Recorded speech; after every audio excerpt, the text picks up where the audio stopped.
So long as like Alchemy. Let's get it, y'all. We here. We ready. We ready. All right, y'all. Here we go.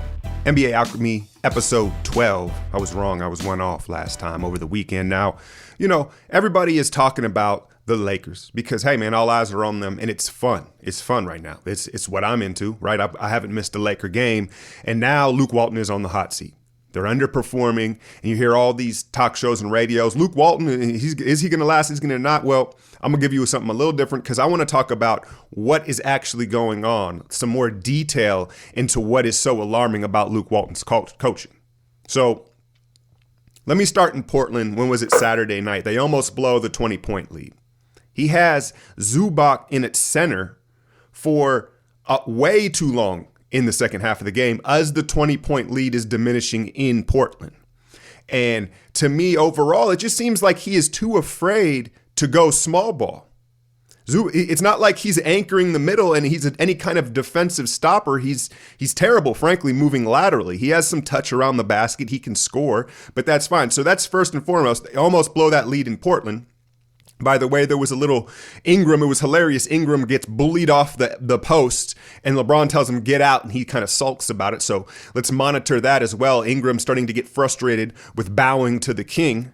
But at this point, let's be real. You're not Kyrie. You can't call clear outs. So, that's something to monitor as well. But it's defense. It's the defense. And so they hold on in Portland. I turn on this Raptors game, disappointed that Kawhi wouldn't be there. But in the back of my mind, I'm kind of like, well, maybe the Lakers will have a chance now. Maybe it'll be more competitive. Wrong, right? It was the worst first quarter in franchise history for the Lakers. They were down 30 points. And the first thing that I noticed was, now Serge Ibaka had a career night. He went like 14 of 14 or something like that. But the first thing I noticed was the way JaVale was guarding Serge. And if you've watched tape and if you've read the scouting report on Serge Ibaka, he basically doesn't attack the rim anymore. He likes to pull up for jump shots. He's a jump shooter. And JaVale apparently wasn't aware of this because if you watch the first few possessions, he kind of halfway contests his pull-up jumpers and he hits a couple. And then it just keeps on rolling, right? Now, JaVale is no rocket scientist. We know that, right? He's not the most cerebral of players, but his energy and his effort is always there. And watching him in particular in that San Antonio series, was it last? It was round one, wasn't it? Last season for the Warriors, and he guarded Aldridge. And what it showed me was he could follow a game plan. Because those of you that remember my breakdown of that, I kind of blueprinted how you would guard LaMarcus and JaVale. I'm sure that there's smarter minds than mine in the Warriors organization, but they had the same blueprint and JaVale followed it. So he's capable of following a game plan. But to me, what it showed was there was a real lack of preparation. Now, you could blame part of that on JaVale for sure. Maybe he didn't do his homework on the matchup, but that's also the coaching staff. They need to prepare JaVale. They know who he is for guarding Serge Ibaka, and he was completely unprepared because he was acting as if Serge didn't have a jump shot. And that opened up the game terribly for them defensively. That was problem number one, preparation. Guys don't look like they're prepared.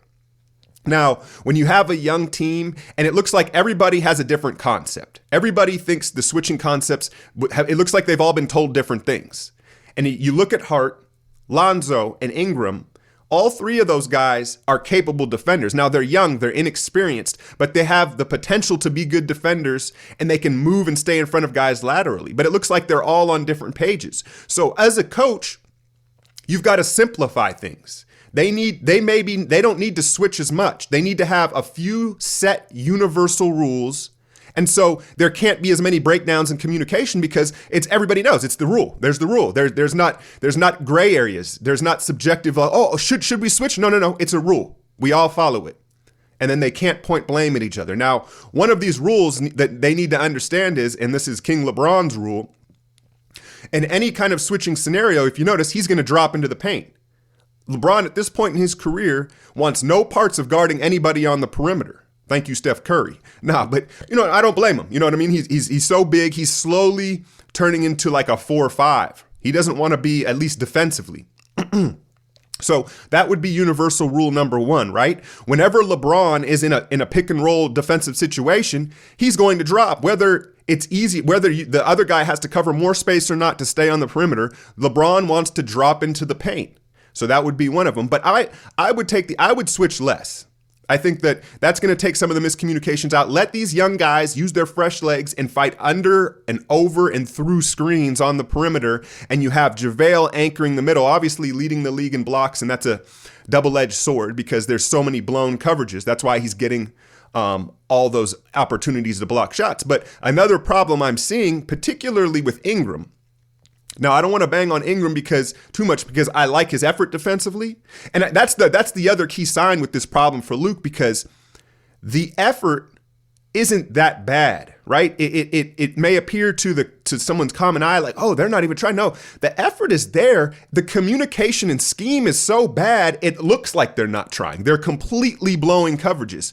And something that Ingram and these young guys are doing is they're over helping to the paint. You already know LeBron's dropping back in the paint. And then JaVale, who's been playing like 30 minutes a game, is cleaning everything up at the rim. Let them protect the paint. You stay attached to the shooters. And you're seeing that happen way too many times. And it comes down to coaching. It just comes down to coaching. It's as simple as that. So, playing Zoo, I don't know why in these last two games he's doing that. If he thinks that's going to save his job, maybe Luke is looking for the quick kill shot, right? Maybe he just wants to be put out of his misery. And I don't think he's going to make it out of November. I know that's the hot take right now. Will he or won't he? And they're saying, I don't think he's going to make it out of November because I think it's going to get ugly. I have not seen this much communication problems and defensive blown assignments. I can't remember the last time I've seen this with an NBA team. And again, because the effort, don't get me wrong, there's times where the effort is bad, particularly from Rondo and LeBron. But these young guys, they look like they want to defend. Even Kuzma, who's kind of a bird brain on defense, like getting him to switch and do it properly, I don't know. Good luck with that. You may want to, that's why, again, you have to simplify things. Now, they're going to bring in Tyson Chandler. And that's another key thing is JaVale, as good as he is as a shot blocker, he's not a communicator. He's not a backline. When you look at the good defenses with a Draymond Green or an Al Horford, right, or even a Serge Ibaka, the drop pick and roll defender, the big pick and roll defender, he's the communicator. The guard, the guy that's getting screened, he can't communicate. He doesn't know what's going on behind him. And the Lakers have no back communicator. LeBron's not doing it, and JaVale damn sure ain't going to do it. So I think they hope maybe Tyson can do that. But how many minutes is he going to be on the floor realistically? Offensively, I have a couple thoughts. Ingram, I know that he's being told, be aggressive, go to the rim. And we've seen him with a couple nice dunks, right? We've seen him hit the extendo clip dunks. But I think a lot of the time he's being over aggressive in the paint and he's just taking it into no man's land, or not no man's land, but he's taking it into trouble. And you can't finish everything. So I'd like to see Ingram create some shots for others. It's like whenever he goes to the rim, he's going aggressive like they told him. But sometimes the defense, there's three dudes in there and he's trying to finish and it just doesn't, it's not working for him. So there's nothing wrong with kicking out and creating a little something, Ingram. Lonzo, you're seeing the catch and shoot three is working for him, right? It's working for him. But when he is dribbling, his off the bounce, it looks like when 2K is like dropping frames, right? It looks like there's frames missing in his rhythm when he goes to shoot the ball. And so I don't know about that, but it's the defense. Luke, I don't think he's going to make it past Thanksgiving, man. I really don't. I think it's going to get ugly and uglier to where they're just going to have to axe his ass, man. And it is what it is. I'm impartial to Luke. I don't feel a type of way. But what I've seen as far as preparation and communication and scheme, it's unacceptable. It's unacceptable. Now you ask, who in the world is going to step in? And I'm racking my brain. They need an OG. Let's be clear here. They need someone that can command the room, and that's probably part of the problem for Luke. I've heard Mark Jackson's name being thrown out there. And hey, man, y'all know me. I don't fuck with Mark Jackson. I do not. But given the scenario, I think he would have the respect of LeBron because he is an OG within the NBA community. And I think that because he's no rocket scientist. Mark, it less is more. So like he would simplify things because he doesn't have no fancy schemes. And so that may help them. That might be a name. I don't know. They definitely can't bring in some young unknown guy. I know B. Shaw's on the bench. I don't know. But Luke's gone. Luke's going to be gone. That's my call on it. Anything else from these Lakers? No, I think that's it. Now, Warrior fans, I know you're like, talk Warriors. It's not all about the Warriors all the time. Now, I do think I need to mention Alfonzo Mckinnie a.k.a. the Hood Harrison Barnes, right? You've seen him finishing the game for the Warriors Friday night against the Minnesota Timberwolves. And it's another guy that's come out of nowhere for this Warriors unit. And you can debate whether these guys are legit or not. Like Ian Clark, you see him not really contributing in New Orleans. And we've seen these guys, fill in when you're playing with so many all-stars, right? They look so good. But McKinney, man, his offensive rebounding is legit wherever he goes, wherever he's going to play. He's climbing that invisible ladder over the back and pulling them down. That's like an innate trait. It's a real skill because he gets them out of his radius, right? They're not rebounds he should be getting, and he gets. What's really unexpected is the three ball. And what's encouraging about it is his footwork. He's got the hop, the little quick hop to get the rhythm, and he can use the step. And so that's encouraging as far as consistency goes. Now, I know right now he's shooting a ridiculous clip that won't sustain, but it's just because he hasn't shot enough of them. But I like the arc and I like the footwork, so I think he can bang the corner three down. And the rich get richer, man. The rich get richer. Now, that Friday night game, I thought it was the first game we saw this season where Steph was out of rhythm. And hey, man, it took 10 games for him to have an off game, so you can't complain too much. But I think it's very apparent that he wants the scoring title. And I have no problem with it, man. You know what I mean? Like, he deserves it. We talk about the sacrifice that every one of these guys has made in one way or another on this Warriors team, and he deserves the scoring title. I think he's hunting for it. And you saw him at the end of that game when they wrapped it up, kind of try to get those numbers. Now, they've got Memphis tonight.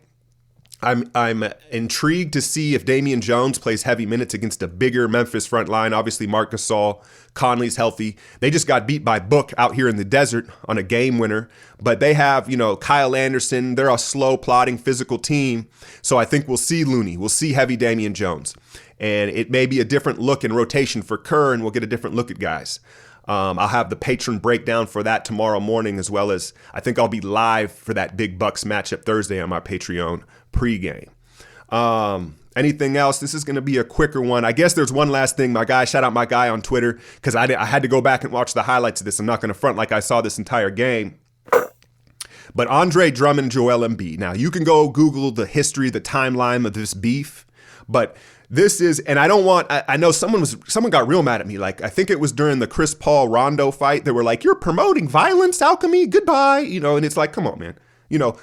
What's relative? We're talking about NBA guys throwing a few punches. I'm not promoting violence in the street. But anyway, everybody has the right to their opinion in what real violence is.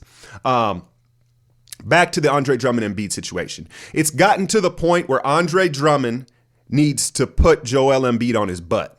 Now, I'm not saying throw a punch. I'm not saying try to injure Embiid. No. I'm not saying get grimy with it. But he needs to put him on his butt by a hard foul. Rack him down across the face, or, he's just as big. Put him on his butt, because he is really challenging his manhood. And it's not a good look, because it carries out throughout the league. Now, not everybody's Joel Embiid. He's an absolute monster. But guys see this, and guys know that Drummond can be punked. It's that simple. And so whether he gets ejected from the game or fouls out of the game, he needs to sacrifice the game against the Sixers to just let the league know he can't be punked. And that's my feeling on it, because it's gotten to the point where he's just straight up punking him, challenging his manhood. It is what it is. So I don't know how many more matchups they have, in Eastern I figure they're playing again. So that's what I'd like to see out of that matchup. Again, no punches, not trying to hurt him, but he needs to let Joel know. He needs to make sure Joel's not so comfortable just snatching his soul every time they meet. And that means hard fouling him, because right now he's doing what he wants, and it is what it is. I'm going to leave Drummond alone. I've clowned on him enough. I'll be back with another episode Wednesday. Hit that like, share, and subscribe. I'm out, y'all. I've been winning so long, it's like alchemy.